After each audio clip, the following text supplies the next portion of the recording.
KJ, aku mau tanya dong, KJ emang udah tinggi dari dulu. Manakah yang akan kamu selamatkan, istrimu atau mamahmu? Mau tanya kok, karir di dunia model menjamin nggak untuk dijadikan sebuah mata pencarian kok? Yay, halo guys, what's up? Welcome back to Joan's YouTube channel. Dan pastinya, kali ini seru banget ya. Kenapa? Karena gue akan menjawab Q&A dari kalian. Kok Q&A? Question dari kalian dan gue yang akan answer. Begitu maksudnya ya. Thank you juga semuanya udah masuk ke...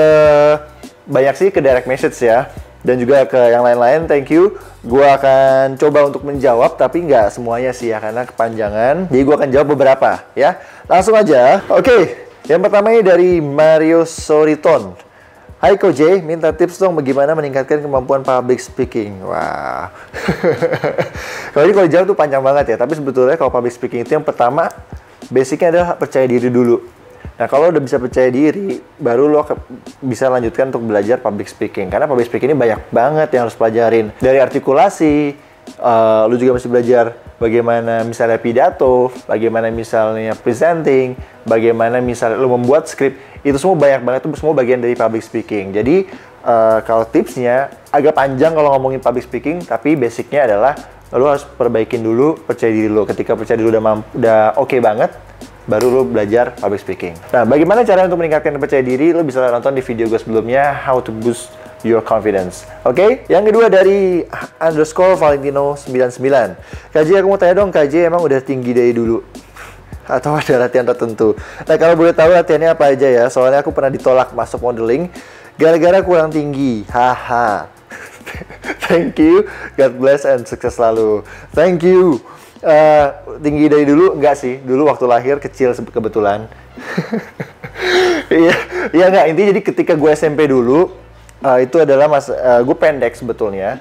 Cuman gimana ya, kalau orang-orang bilang banyak yang tinggi itu cowok sampai 21 tahun sampai 23 tahun. Itu kalau menurut gue itu secara umum. Tapi sebetulnya masa tinggi, pertumbuhan tinggi yang lagi cepet-cepetnya itu setiap orang tuh berbeda-beda. Nah, itu banyakan orang nggak sadar. Nah, waktu itu gue sadar banget. Ketika SMP tuh kayak, gue kok nambah tinggi agak cepet ya. Nah, setiap hari, gue waktu itu main basket, hampir setiap hari gue main basket. Dan gue juga ada satu tembok nih, gue lompat-lompat, kalau gue nggak bisa, gue lompat terus sampai gue bisa. Besoknya gue cari tembok yang lebih tinggi lagi, gue lompat-lompat lagi, dan gue sering skipping. Jadi, kalau dari gue itu sih, banyak orang yang nggak sadar akan masa pertumbuhannya dia yang cepat itu kapan. Nah, ketika lo sadar, lo bisa mengimbangi olahraga-olahraga yang memancing pertumbuhan tinggi lo, ya itu akan makin cepat sebetulnya. Next ya, Mr.Air Balloon. Nama panggilan J itu dari siapakah? Unik aja gitu nama panggilannya. Yes. Jadi, tahun 2008 ketika gue baru masuk modeling, ada Rian Senior. Jadi, gue kalau di luar namanya Rian. Cuman, Rian Senior ini nggak mau dipanggil sama. Akhirnya, manajer gue yang dulu itu membuat nama J. Ryan. Gue nggak pede dulu, kayak namanya sosok keren banget. Tapi sekarang jadi berkat ternyata. Namanya oke juga ternyata. Thanks. Dari Gane BD. Kalau misalkan udah nggak di dunia modeling, mau kerja di bidang apa? Udah pasti gue pengen bisnis, karena dari dulu passion gue adalah bisnis. Dan juga sekarang gue menemukan passion yang baru, menjadi seorang public speaker. Entah itu jadi seorang presenter, MC, host, atau apapun itu tentang public speaking. Jadi dua itu. Selanjutnya, Reo Joseano. Fashion style kesukaan lo yang gimana bro? Dan apakah untuk bisa good looking harus mahal? Thanks a lot bro, JBU. Fashion style kesukaan gue adalah monochrome, street style, hitam dan putih. Tim hitam dan putih. Ya, di baju gue juga banyak banget hitam dan putih, kayak hitamnya 80%. Well, nggak harus mahal. Yang penting adalah mix and match sih. Kalau lo pakai baju yang branded pun, kalau lo nggak bisa mix and match-nya, akan jelek, akan norak. Jadi kalau baju-baju yang murah pun, kalau lo bisa mix and match dengan bagus, ya pasti akan kelihatan keren. Gitu. Nextnya ada dari Devin Finn. Ko J mau nanya dong, olahraga yang cocok buat ngebentuk otot dada itu apa aja ya? Dan rutinnya berapa kali seminggu? Thanks before and God bless you too. Oke, jadi kalau latihan dada itu, kalau gue dulu, gue selang-selingin. Jadi memang dada itu kalau buat cowok, dada yang berbidang akan membuat para pria ini pakai baju lebih bagus jatuhnya gitu. Nah, jadi kalau gue dulu latihannya Senin, Rabu, Jumat. Itu gue dada misalnya besok bahu, dada besok misalnya back, besoknya dada lagi. Jadi gue selang-selingin. Dan dada ini latihan banyak banget gitu. Ada bench press, incline, decline, push up pun juga banyak jenis-jenisnya. Jadi lu bisa googling juga, banyak banget cara-cara latihan dada itu. Dan yang pasti kalau latihan untuk otot ya, muscle, jangan melakukan gerakan yang sama karena muscle itu punya memori, dan kalau lo melakukan gerakan-gerakan yang diulang-ulang terus, dia akan sampai titik yang stuck, nggak akan berkembang lagi. Jadi lo harus variasiin, banyak-banyak variasi, banyak-banyak explore. Oke? Lanjut, Hansen Andre Nata. Mau tanya kok, karir di dunia model menjamin nggak untuk dijadikan sebuah mata pencarian kok? Alasan dan solusinya dalam kurung saya membuka usaha. Thank you. Alright. Di dunia modeling, dibilang menjanjikan. Sebetulnya nggak gini sih. Lo mau di dunia modeling, lo mau di dunia sekuler, atau misalnya kantoran pun, atau lo bisnis pun, sebetulnya semua nggak ada yang menjamin lo akan bisa survive di situ. Semua nggak akan menjamin lo bisa sukses. Itu semua tergantung dari effort lo, dari fokus lo, dari keseriusan lo di bidang itu. Sama aja kalau misalnya lo di dunia modeling, kalau memang lo nggak fokus di situ dan lo nggak bisa mengembangkan diri dan tidak bisa beradaptasi dengan baik, ya nggak bisa sukses. Begitu juga di dunia bisnis, belum tentu bisnis lo setiap bulan menguntungkan. Jadi di semua bidang menurut gue sama aja, tinggal bagaimana keseriusannya kita sama apa yang kita lakukan. Yang penting kita senang, kita fokus, dan pastinya persistence itu paling apa ya, kunci kesuksesan kalau menurut gue adalah persistence gitu. Advan.jr, KJ question, apa aja sih isi tas atau dompet seorang J. Ryan? Kalau tas lu bisa lihat di Instagram gue, kemarin gue ngepost what's inside my bag. Jadi kurang lebih seperti itu yang gue bawa. Kalau di dompet ya pastinya uang, hepeng, kartu nama, kartu kredit, kartu ATM. Dan gue ada satu. Jadi itu ada satu kertas, gue tulis itu dari tahun berapa ya, tahun 2012 kalau nggak salah. Itu adalah doa gue. Doa gue yang gue ucapkan setiap hari, dan itu gue masukin di dompet gue. Oke, next dari Apip_Muhammad. Kak, jadi model itu harus modal uang banyak ya? Kata Sopo. Kan kita kerja berarti mencari uang dong. Kalau misalnya lo untuk dapatkan pekerjaan dimintain uang, ya berarti itu nggak bener lah. Jadi lo lihat aja video gue sebelumnya, how to join fashion industry as a model. Di situ ada tips-tipsnya. Dan juga modal-model itu apa, ada di situ jawabannya ya. Ya, lanjutnya ada lagi Nugraha Official. Kak, gua kan pendek ya. Fashion items yang tepat buat cowok pendek itu gimana sih? Thank you. Kalau buat orang-orang yang kurang tinggi, itu yang simpelnya adalah jangan pakai yang oversize, lalu pakai yang slim fit atau body fit. Itu udah paling simpel. Oke? Dari The Bobby Perdana. Wah, ada 2 question. Question pertama, pernah nggak sih bang ngalamin masa-masa kayak mesti looks expensive, mesti beli pakaian atau atribut lainnya mahal-mahal di saat lagi dalam kurung maaf sepi job atau krisis keuangan? Mungkin bisa di-share bang. Puji Tuhan, alhamdulillah, gue bukan orang yang branded mania, dan gue juga memakai barang apapun juga bisa. Jadi gue nggak pernah mengalami seperti itu. Yang kedua, pernah nggak sih beli barang KW? Kalau iya, respon dari teman-teman apa? Tidak pernah juga. Karena menurut gue ngapain maksain juga lo beli barang-barang yang pengen mahal tapi nggak bisa lo akhirnya beli KW. Mendingan beli yang brand-brand lokal aja. Brand-brand lokal bagus. Contohnya di minimalism. Nih, ini bagus loh, nggak mahal ya. Oke, lanjut lagi. Ada Ramadan Fedro. Kajian untuk Q&A-nya mau tanya apakah menjadi model laki-laki itu susah? Baik untuk model photoshoot atau runway, dan apa dulu Kak J. Ryan khusus sekolah model? Dulu gue nggak sekolah modeling, gue dulu learning by doing. Terus kalau menjadi model laki-laki itu susah. Dibilang susah enggak, dibilang gampang juga enggak. Karena kalau yang gue perhatiin, model cowok ini regenerasinya lebih lama daripada cewek. Kenapa? Karena memang ya pasti model fisik itu nomor 1, dan juga bagaimana cara pembawaannya. Intinya, kalau lo bisa beradaptasi dengan cepat, dan juga lo mempunyai modal yang oke, lo bisa skill lo juga oke, ya pasti lo bisa jadi model yang profesional dalam hal apapun itu juga. Intinya kalau lo berkompeten di bidang itu, ya pasti lo akan sukses. Jadi susah-susah gampang ya, dibilang gampang enggak, susah juga enggak gitu. Dari Arsa Here, request cerita perjalanan dari awal menjadi model, mulai menerima kegagalan pada saat audisi, dan up your spirit bagaimana? Ya, kalau perjalanan dari awal model singkatnya adalah ketika gue masih SMA dulu, ada sahabat gue yang pengen banget jadi model, dan tahun 2008 itu banyak banget kompetisi-kompetisi di majalah perlombaan.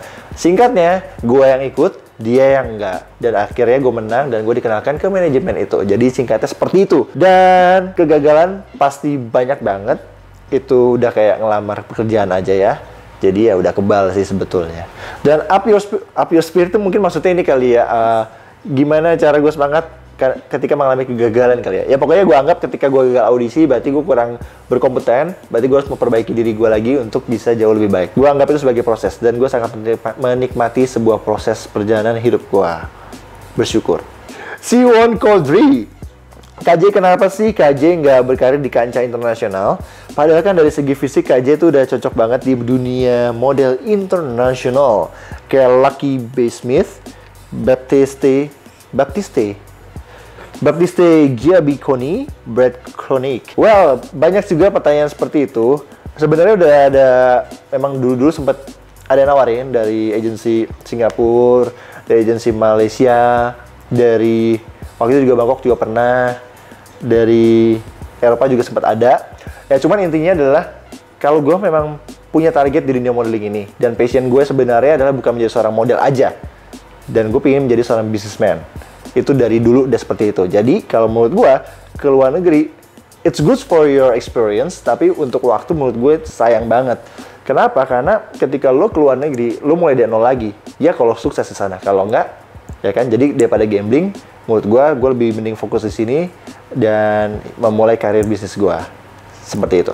Dari mfadil.id, Kejadian sekarang kan lagi question and answer ya, mau tanya seputar info nama-nama model. Kalau misalnya nih, kita ingin mengetahui nama model yang kita lihat di katalog toko online, cari tahu namanya di mana ya? Well, susah ya. Kalau dari katalog itu memang sebetulnya nggak ada namanya, kecuali foto di majalah fashion itu pasti ada namanya. Cuma kalau di katalog yang nggak bisa gitu. Mungkin kalau lo lihat di Instagram, lo bisa DM aja itu toko online ya. Lo tanya, modelnya siapa sih gitu ya. Dan kalau misalnya kita ingin menyewa model itu namanya jangan menyewa dong, gak enak banget gitu. Ya booking gitu, sama aja. Hire itu lebih bagus tuh ya. Tempat cari di mana? Beda-beda juga, karena model ada yang freelance dan ada juga yang masuk manajemen. Dan manajemen itu juga banyak banget. Jadi ya bisa langsung bisa manajemen. Oke? Yorhi Dayat. Di video yang sebelumnya Bang J kan bilang kalau Abang itu orangnya introvert dan pemalu di depan umum gitu. Tapi kenapa sekarang Abang bisa masuk dunia modeling dan entertain? Itu juga memang keinginan Abang pribadi atau bagaimana? Thank you. Enggak, sama sekali. Karena dulu gue orang yang, ya selain introvert juga gue orang pemalu banget. Bahkan dulu gue kalau pacaran aja zaman SMP, gue gak punya foto sama pacar. Bisa dihitung pakai jari. Karena gue selalu menghindar. Gue gak suka sebegitu tidak pede dengan kamera. Ya. Jadi kalau dibilang itu keinginan pribadi juga enggak. Dibilang itu dorongan orang tua juga enggak. Jadi menurut gue itu accident aja. Pertama gue ikut dunia lomba modeling pada tahun 2008 itu cuman pengen nambah percaya diri doang. That's it. Tapi ternyata berkelanjutan sampai saat ini. Oke, dari Deal, Yan, tips dan trik pas pakai kemeja putih atau kaos putih biar nggak nerawang itu gimana sih? Cara nyiasatinnya gampang banget tuh, tinggal cari aja bahannya yang jangan yang tipis. Kalau tipis ya susah juga. Kalau mau dobelin pasti akan kelihatan dalamannya, jadi nggak bagus. Jadi cari kalau memang nggak mau yang nerawang ya udah cari yang bahannya sedikit lebih tebal ya. Dari Gitrat Cliff. How to start your own business in fashion platform. Minimalism. How to start. Oke, jadi waktu itu gue mulai start bisnis minimalism itu yang pasti kalau kita berbicara soal fashion, clothing, lo harus punya dua pondasi dulu. Yang pertama adalah konsep yang jelas. Yang kedua target market yang jelas. Itu dulu. Dua hal itu yang harus lo perkuat. Dari Ahmal Hanif. Singkat KJ, umur berapa pertama kali KJ ikut fashion show? 17 tahun atau 18 tahun? Sekitar itu. Lupa. Oke, Rizky Devaldi. Kamu nanya nih, hal atau pengalaman apa yang paling berharga di dunia dan alasannya apakah? Ini pertanyaan menarik sekali. Pengalaman buat gue yang paling berharga adalah pengalaman ketika gue disakiti, ketika gue gagal, ketika gue jatuh. Karena hal itu semua yang membuat gue bangkit dan membuat gue semakin kuat. Itu dia. Oke, next dari Bah Reza. Bang mau nanya, kayak baju casual glamour itu kayak gimana ya Bang?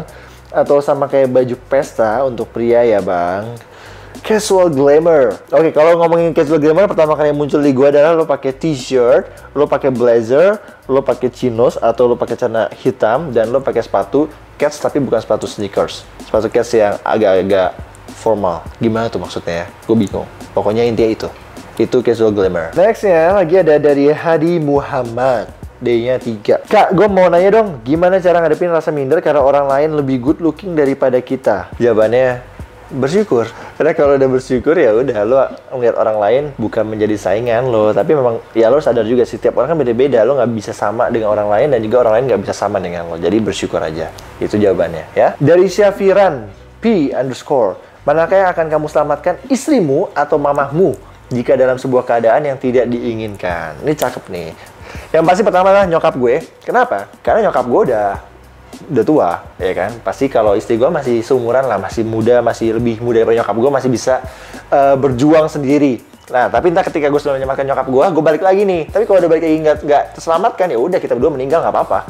Kan janji kita meninggal karena terpisahkan oleh maut, bukan karena orang ketiga, ya kan? Yang terakhir dari Elsani. Kalau disuruh milih hitam atau putih, pilih mana? Alasannya hitam. Karena apa ya hitam ya? Nggak tahu, udah suka aja gue warna hitam. Jadi gue nggak tahu alasannya, pokoknya hitam atau putih, hitam. That's it. Alright guys, pokoknya itu dia jawaban-jawaban dari gue. Thank you so much sudah nanya-nanya, tapi sorry juga belum dijawab yang lainnya. Nanti akan dibuat lagi deh ya Q&A kalau sudah 10.000 subscriber. Alright? Akan lebih banyak lagi yang akan gue jawab. And if you like this video, just like the subscribe button dan pastinya juga share ke teman-teman kalian. I'll see you on the next video. Bye bye. Ciao.